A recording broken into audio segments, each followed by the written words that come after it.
I've noticed one of the videos on my channel with the most views is the one about making your Pinterest account aesthetic, and it had no views at first, but then I think Pinterest announced its Creator Fund program, and then all of a sudden everyone started searching how they could meet these requirements. So I'm here to help today. This one is going to be specifically about idea pins. Now I think idea pins have a lot of potential to help you grow your account.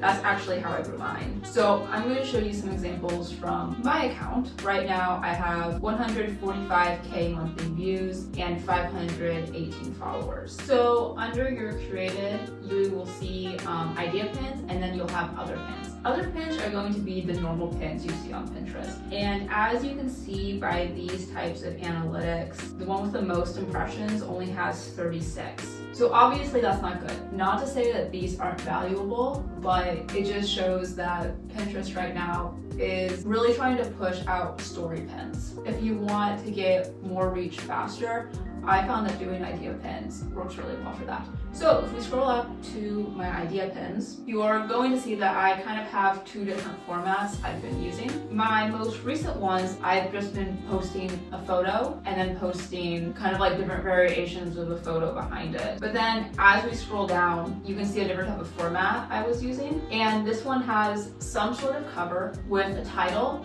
that gives you a reason to swipe and keep looking. And these ones have gotten many more saves. So for example, this one, I said, "Happy October, here's some October inspiration." This one is tips for the chaotic academia aesthetic. A few that really blew up was Dark Academia, a guide, and Chaotic Academia. Especially if you can find photos or inspiration that they haven't really seen anywhere else. That will give them reason to interact. Let's go ahead and click on the Chaotic Academia one, and I'll kind of show you the format I've been using. Now you definitely don't have to copy this to make an idea pin that's successful or that get views. Obviously, try to give it something more than just photos. I guess it kind of gives the idea pin a bit more to it, I guess. So you can see I start off instantly with a post that has words in it. We scroll, a quote, now we have a photo, a lot more writing. You kind of see with this,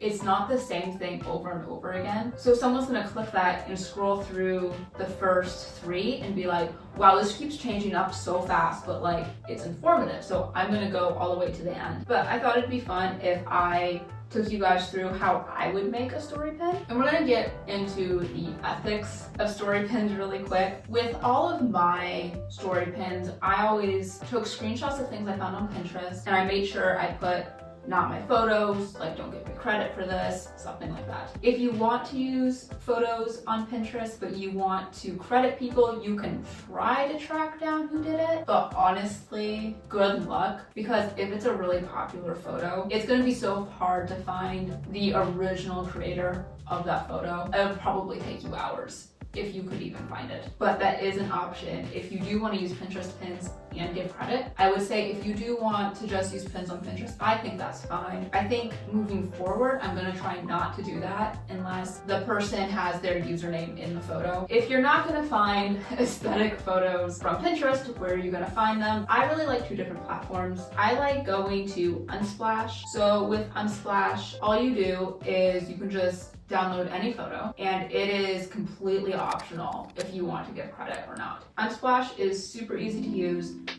You just have to know how to search correctly, or else you'll kind of get some kind of boring stock photos. Okay, I really like this photo right here. So we can go ahead and click it, and you can go to download free, pick what size you want. I'm gonna do medium. And the second website that would be a really good place to get some ideas is Pixels. This works the exact same as Unsplash. Okay, my internet's not working too well. Basically, Pixels, same thing with some different photos. So if you want to add text to photos, if you want to, make little graphics, something like that, I really like using Canva.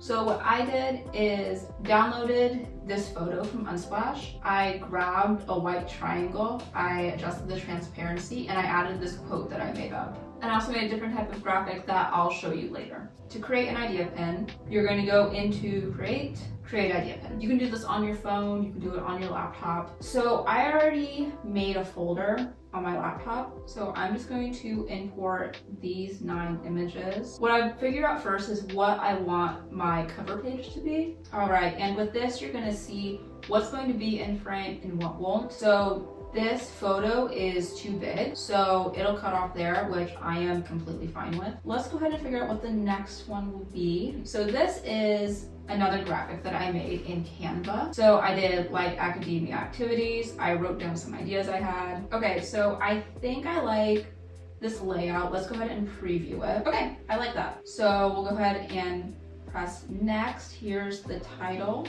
And you're allowed to do tag topics. So light academia.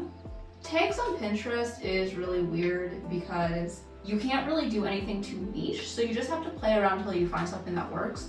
So let's do academia. University.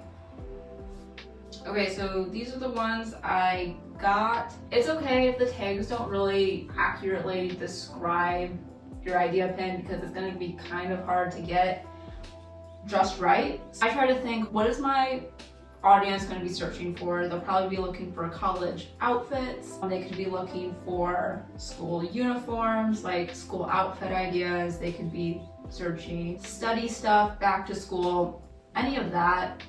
This would probably apply to them. Let's go ahead and add the details. I'll just put a guide to the light academia aesthetic.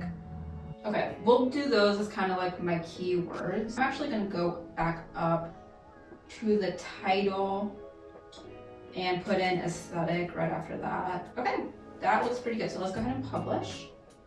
All right, and then once it publishes, it will go right under your creative section. We'll have to see how this performs. At the end of the day, a lot of it does come down to luck, and we have to keep in mind that Pinterest is kind of like a search engine. It would be good for you to make topics that people are searching for.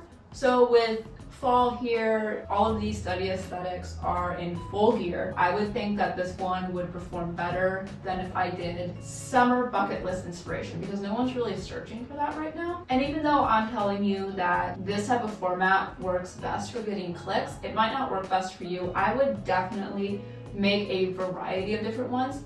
Even try posting your old TikTok videos. That's something I want to try doing soon and see how those perform. But definitely experiment. But when you see something that works for you, that's a sign to keep doing that. If you want me to go over any other Pinterest stuff, please let me know. Bye!